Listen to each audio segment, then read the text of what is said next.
在湖南的一座山谷里，无人机意外发现一栋房屋藏于茂密丛林间，四周林木葱郁，隔绝了外界喧嚣。怀揣着好奇，循着踪迹一路探寻，不知这山谷深处的屋舍藏着怎样的过往。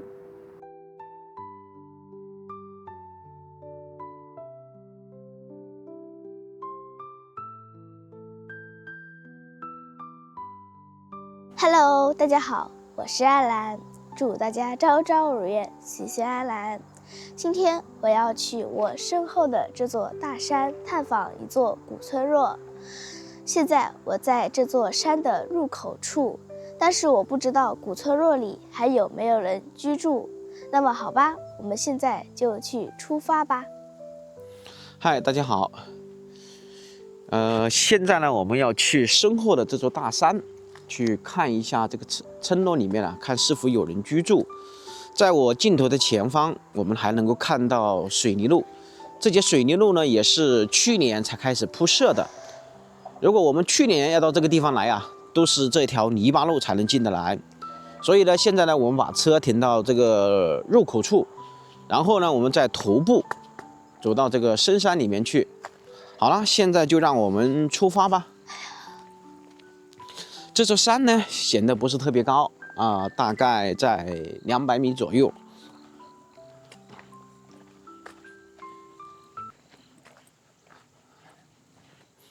这旁边到处都是碎石头，这又是一个石头山。在这个村的入口处啊，有人在这里开荒种了一些蔬菜，冬天的一些青菜。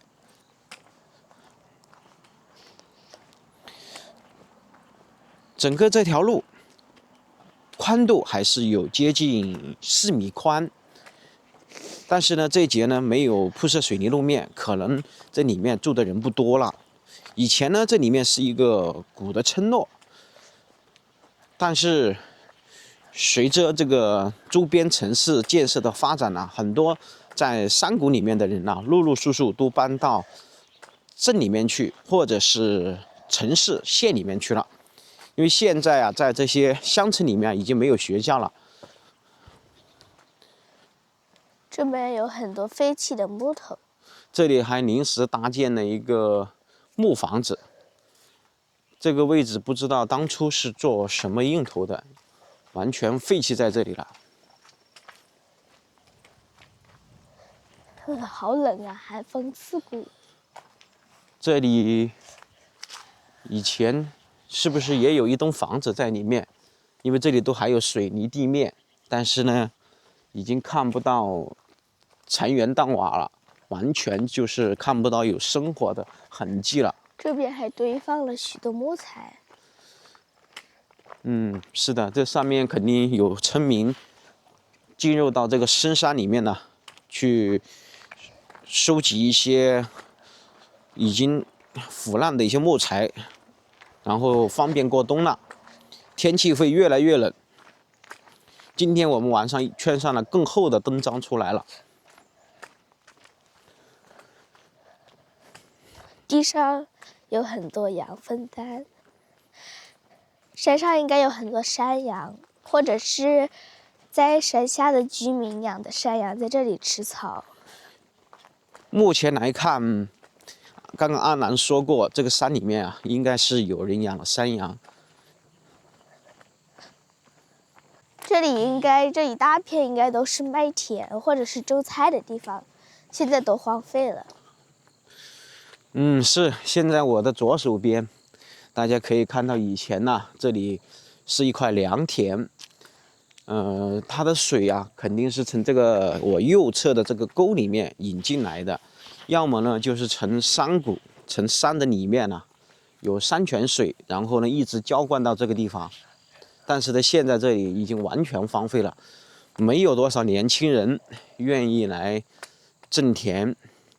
更多的就是做一些养殖业，因为现在种田呐，就是在土里面就是栽种一些东西啊，基本上的效益都不是特别好，而且现在的年轻人啊，都不是特别愿意吃苦，他们可能有很多种方法来为自己唱书，因为不同时代的人有不同时代的想法。这边还有桂花树，它们这个正在桂花树开花特别香。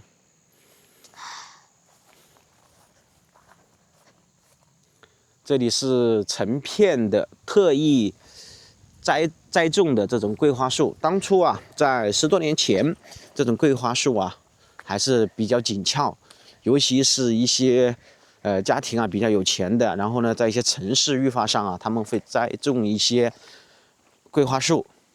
那边有很多黑山羊。现在我们就能够看到深山里面的村民啊，养了几十只这种黑山羊。在湖南这边，养黑山羊的，尤其是在山里面的，还是比较多。黑山羊在这边的销售价格，我们待会儿问一下，看看能不能看到这边山羊的主人。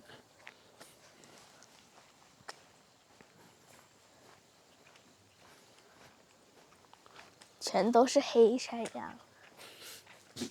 全部是黑山羊，好多。还有小羊羔，好可爱呀！你看它都不怕人，对不对？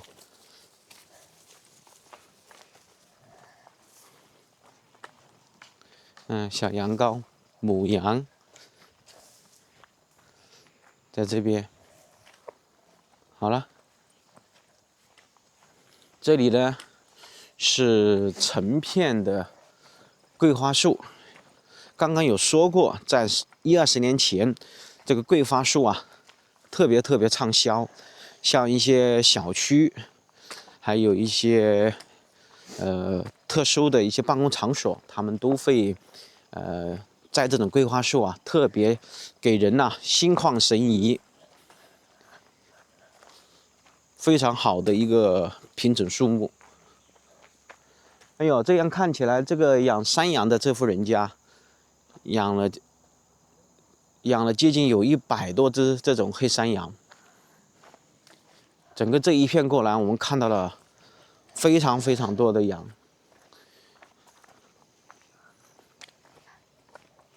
都在啃食桂花树的草。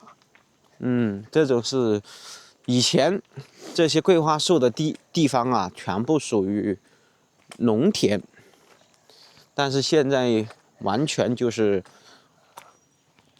被村民栽种的这种桂花树了。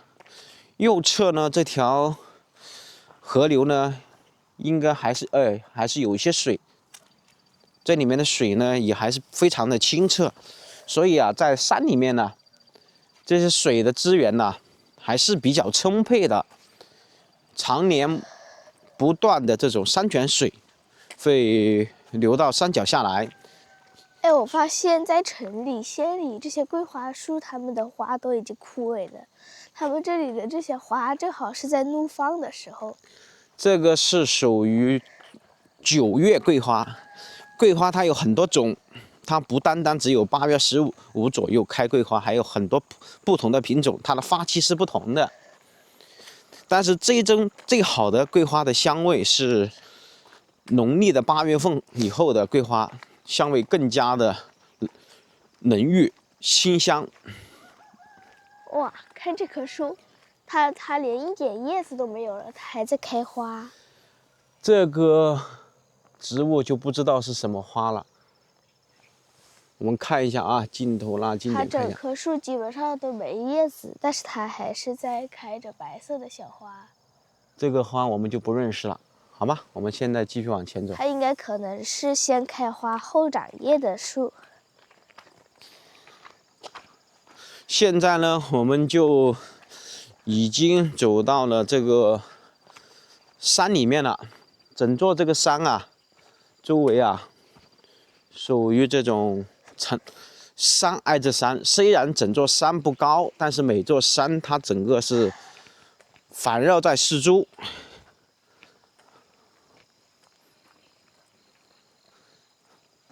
然后我在我的左手边，我们可以看到还有一些房屋，但是呢，它这些房屋啊，看上去啊，已经是荒废在这上面的，不知道有没有人住。我们待会儿进去看一看。但是它上面的瓦是做了翻新了。这边的溪水声比较大，里面还有小鱼。这里有很多这种纯天然的小鱼仔，淅沥淅沥的响。我们可以把这个，我爸爸现在下去看一下啊，这些小鱼仔。拿棍子吧。不用，爸爸可以直接下去。我们可以近距离看一下这些小鱼仔在里面欢快的游来游去。这个水非常的清澈。我们再来看一下。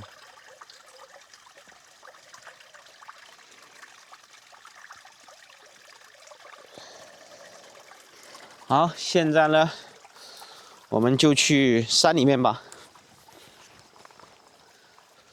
它这里有一个岔路口，右边和左边它都有车轮印，正常它这两边应该都是住的有人家。我们先从右手边出发吧，先去右边看一看，因为左手边离我们刚刚进来的地方啊不远，才只有500米左右。它这个地上好多碎瓦片呢。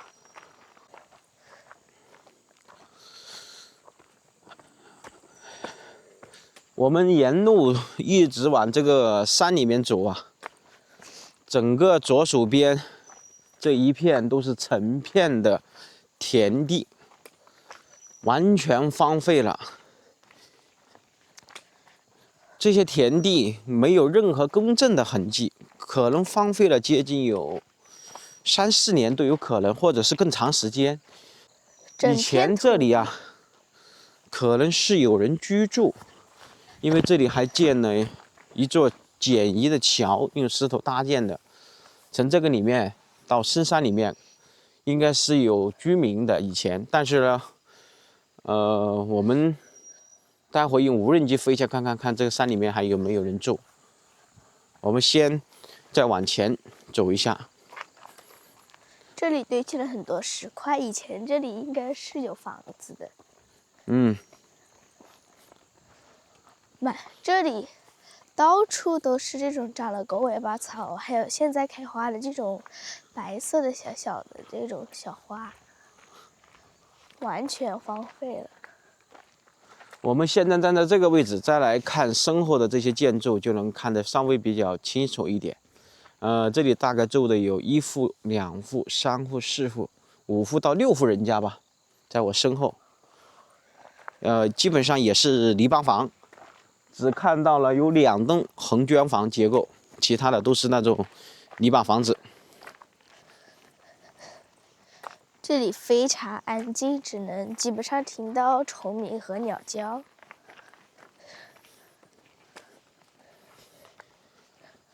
住在这个深山里面的人呢，怎么说呢？前面我们有去探访过类似的这样的一些地方，可以这么讲，每个在深山里面生活的人呢，都有他的一些故事，以及当地的一些风土人情啊，还有一些生活的习性是息息相关的。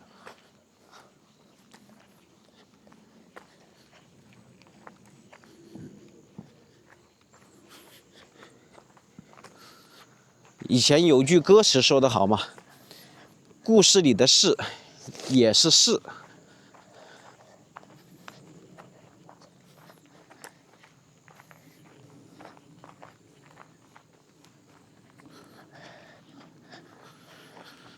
这一路走过来，我们左手边荒废的田呐，应该会有接近100多亩这样的田地被荒芜了，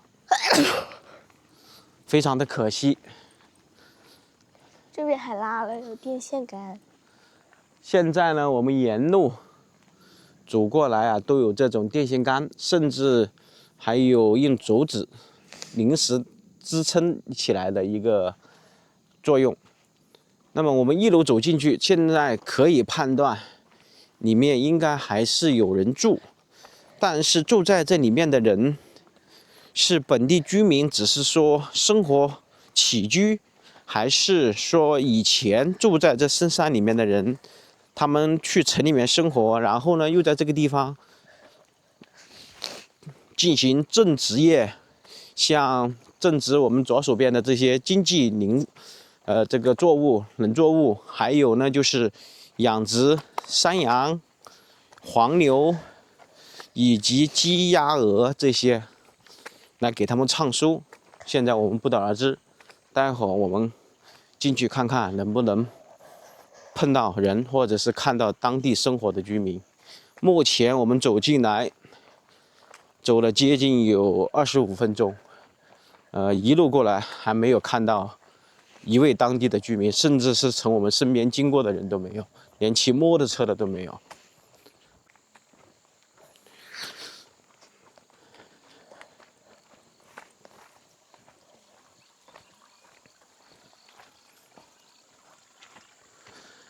现在我们看到了这个前面的电线走向啊，这个电线杆都是那种很老式的电线杆，看上去里面应该是住的有人啊，但是这个电线杆从这里就已经没有再延伸到里面去了。但是呢，待会儿我们还是要去里面看一下。首先呢，让我们去沿着这个电线呢，往右手边走，去里面看一看。还有一个比较高的桥，搭了一个桥。这都是以前生活在这里面的居民啊，在这里面搭的一个小桥，因为这个只是一条非常小的一个小溪。它这里看上去也是属于石头山。你看它这个在石头上面呢，只有一层非常薄薄的土，然后呢，生长了一些这个茶籽、木籽，然后还有一些这些杂树，不是特别名贵的树木。这个地上还有很多樟树啊，而且这个山上面有砍伐过的痕迹。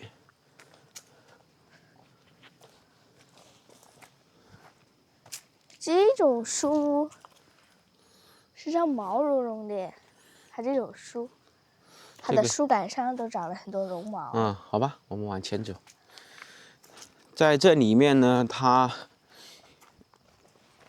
从这个山谷里面这些田地啊，我们可以判断，以前这个山谷住的人呐，应该不会少于200人，因为它这里的田非常非常多。接近有100多亩田地在这个山谷间，哪怕是我现在这个右手边，它这里以前也是土或者是田来的，只不过呢，肯定最起码都有20年没打理了，就全部荒芜在这里了。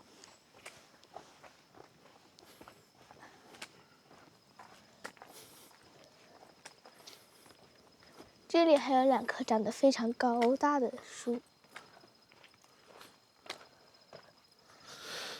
再过30年，我们也不说再过20年，30年后，再等到80后这一代，陆陆续续的离开人世，那么90后、00后这些后辈们，可能再让他们回到这些乡村里面啊，他们可能都不愿意再回来了。可能现在这些荒凉的地方啊，会显得更加的糟糕。哪怕是我们现在看到的有这些碎石公路，等个30年后，这里就会完全杂草丛生，没办法行走了。这里还接了这种电线一样的，是，所以说里面肯定住的有人，有可能是以前的原住民，在这里面做养殖业，这是我的一个个人猜测。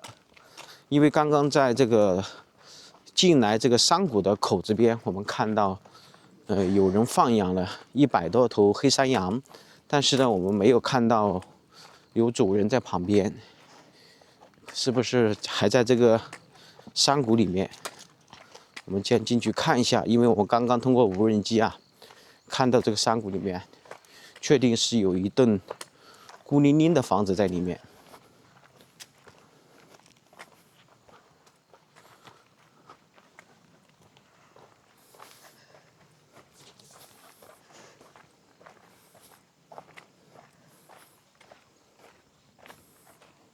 这边旁边有很多竹林，这些竹林啊，一旦只要有1棵到2棵成活，然后再过个10年，那么漫山遍野就是竹子了。因为竹子的根系啊特别发达，而且它的存活率啊也非常高，它的生长率啊也非常快。在南方，竹子多的地方是在桃江，然后呢就是它属于全国第2大还是第3大的竹子之乡，竹制品特别多，像竹椅、竹床、竹摇椅、竹篮、竹席、竹扇子啊、竹扇子，它可以编成各种工艺品，还有竹床。因为竹子啊，它可以编织太多的工艺品和生活用品了。甚至竹子它还可以造纸。是的，以前最开始的纸就是用竹浆造出来的。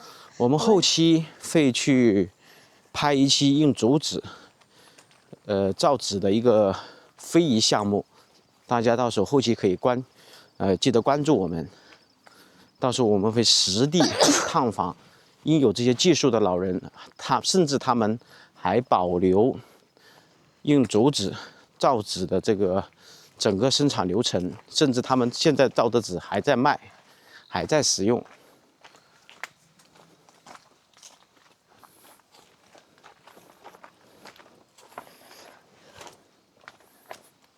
但是它的造纸呢，应该我们从网上查的资料，他们告诉我，我看到的是每年的5月份左右，他们才会开始造纸吧。还是保留那种传统的工艺啊。这里有一口池塘，还有桂花树，那么就意味着前面就有人家了。因为池塘一般来说离主人的房子前后不超过50米。前面好像就有一个房子啊，对的，我们前面现在看不要小心，小心他们家里养狗，我们慢一点。好像是红砖房啊，红砖房是不是？是的。小心。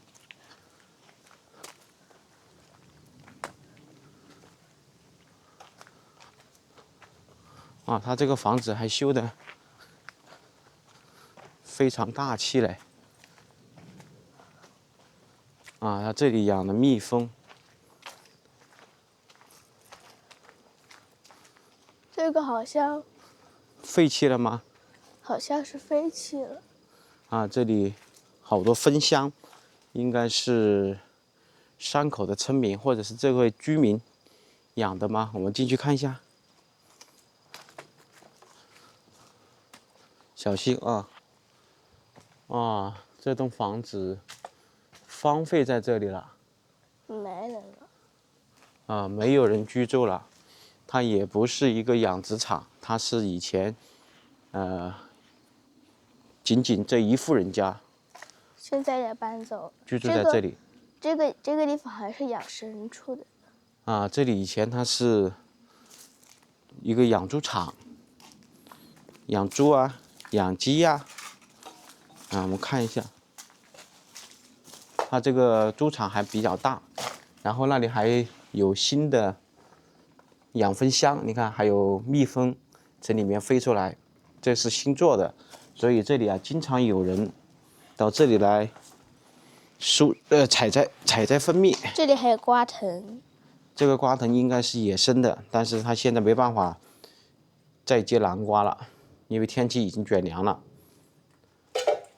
这里这栋房子的主人呢，把这么好的一栋房子建在这里面，就这样荒废丢弃在这里了。它这个猪场还非常大，养个20来头猪没点问题。整个这个房子面积还是比较大的。现在这里都堆了好多小石头。然后这里面进去的应该是一个厕所。你站在这里不过来。棍子给爸爸，我先去前面看一下啊。我们看看是起什么作用的。它这里应该，它这里是一个专业养殖蜜蜂的。你看，好多蜜蜂在这里飞来飞去，这里好多蜂箱，非常非常多。然后这里它以前这里是一个猪场。我来看看。好，你也过来看一下。这里都铺了水泥。是的，它这里以前是个养猪场。好，你在这个地方不进来，好多。我再进去看一下。那它这里布的有水管。是的，它这里是一个养猪场。它这里有水管。里面乌漆嘛黑，我们就不进去了，已经荒废了。为什么这些蜜蜂喜欢爬在这里呀？你看这里好多好多蜜蜂。有点害怕蜜蜂，害怕被它们蛰。现在这个天气，它们不会蛰人了，因为非常寒冷了。它们都要开始冬眠了。这边还有好多花，它们为什么不采呢？你看它这个蜂箱啊，养蜂人呐，把这个蜂箱啊，每个角落、每个地方，大大小小放了差不多有40多个这样的蜂箱。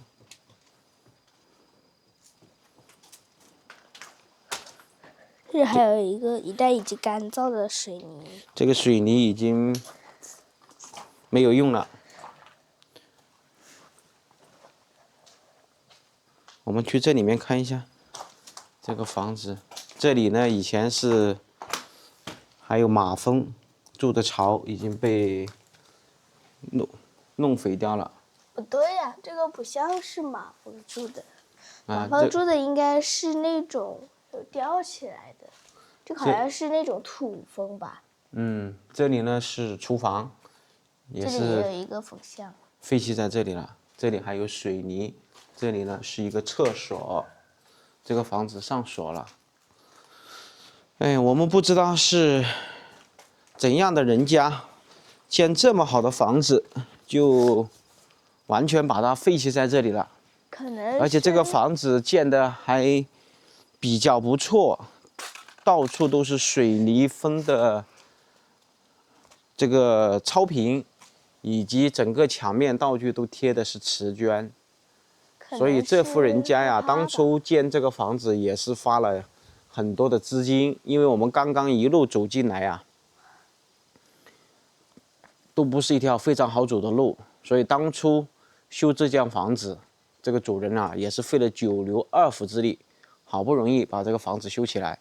但是可能这个房子住个10年8年，然后因为自己可能赚了更多的钱，或者是自己的子女在外面飞黄腾达啊，不愿意再到这个山里面生活了，然后就搬离了这个地方。再一个呢，住在这里面呢，的的确确也不是很好。为什么这么说呢？因为我们走进来，目前看到的就只有这一户人家，没有第2户人家了，甚至我们都居然看不到人在这边经过。可能是因为害怕。对，因为住在这里面呢，会比较麻烦。更重要的一件事情就是，我们刚刚通过无人机飞过的地方啊，虽然山不高，但是在这个里面没有手机信号。是中国电信和中国联通的没有手机信号，移动的我们不清楚，因为我没有手机卡。我们身上是联通和电信的，在这个地方都没有信号，所以与外界完全失去联系。而且整个一路走进来，电线也只是临时接过来的。然后整个房子的地面是成片的竹林。然后呢，这里挖了一口小池塘蓄水的，但是现在呢也是废弃在这里。然后门口啊种了一棵石子树，但是这个石子啊也是全部掉落了，然后被鸟啄坏了、啄烂了，被鸟吃掉了。然后呢，这里呢栽了一棵比较大的桂花树。从这个桂花树的粗壮形式可以判断，这个桂花树啊，最少栽了接近有35年左右了。这里还有蜜蜂在这里进进出出。这里就有非常非常多的蜜蜂，而且里面肯定是有蜜在里面。嗡嗡嗡的响。好啦，那么我们今天到这里面来，又没有看到有叔叔伯伯或者是爷爷奶奶们住在这里面，所以现在啊，在这些深山大山里面啊，能够沉下心来住在里面的人呐，会越来越少。随着现在少子化，然后老龄化，随着时间的推移啊，那么我们以前的这些老房子啊，这些空无居住的房子啊，会越来越多。不管你这房子建得多么富丽堂皇，总有一天会人去楼空。这就是我们经常看到的那些帝王将相啊，不管他生前多么辉煌、权力滔天，100年后、200年后，他的子孙、他的后代以及他的过往都会过眼云烟。好了，那么我们到这座大山里面的探访，就给大家分享到这里吧。走进这座大山，我们花了接近1个小时的时间，只发现了我身后这栋房子。这栋房子看上去没有废弃很久，我相信这栋房子的主人在外面过上了更加幸福美满的生活。好了，今天的视频我们就分享到这里了，感谢大家的收看，我们下期视频再见，拜拜。我们这里还遇到了他们的本地村民啊。哎呀，这是一位年轻妈妈带着小孩子也在这里，我在这里玩呢。你这里在什么？就在这个啊，这个可以手链的呀。吃的。这是吃的还是做手？就可以做，就拿个线做在那里，可以做成手链的呀。这个什么东西可以做手链？这个，这是一个什么产品？那个植物啊？我也忘记叫什么了。这小时候那个，就把这个呢，那小朋友我告诉你呢，把这个扯掉呢，把它扯出来。你回去拿个尖的东西把它搞出来呢。它这个是还没熟，应该是。这小朋友上学没有？上学，你在上学？上1年级、2年级？几年级？就是2年级。2年级啊。3年级。3年级。这个我还第一次见呢。对呀。这个戴在手上它有什么作用吗？没有什么作用，就玩嘛。就是个装饰了。对啊，就小时候不是那样玩吗？阿姨给你，快。谢谢阿姨。那不行。刚刚阿姨教你怎么做手链的，知道了吗？学到了吗？那个芯啊，扯掉来，扯出来。学到了吗？学到了。这个不用学，知道就可以了。这个果子你现在名字也记不起来了，也好。记不起来了，不知道叫什么来着了。你记得有印象。你是生活在这里面吗？还是？我们老家在这里。这里你以前住在这个里面啊？不是，在前面。在前面。我们小时候在这里长大。在这个地方长大，这里玩的。以前在这里是不是好多人呐？对啊，有啊，这里面可能有1户吧。就是你小时候这里也才只有几户人家吗？这里面也有，这里面有，我都忘了咯。那我现在都，我们10几岁就出去了。啊，10几岁就出去了。那杂养跟虎都是30几年了。嗯。啊，那里面还有人住吗？那里面没有了。那里面没有了。应该是没有了。我其实也好多年没进来过了。哦。他们说这里有个板栗树。有板栗树没看到？对，我也找不到，然后我们就走了。啊。你把中间这个白色的那这干了的就好扯一些，你看，这就扯一下就出来了，你看。这个吗？啊，对，你慢慢扯，然后就可以穿成一串手链。谢谢。嗯，好，我们在前面看看，那谢谢你啦。啊，注意安全，带小孩子2个人。好，拜拜。哎，拜拜。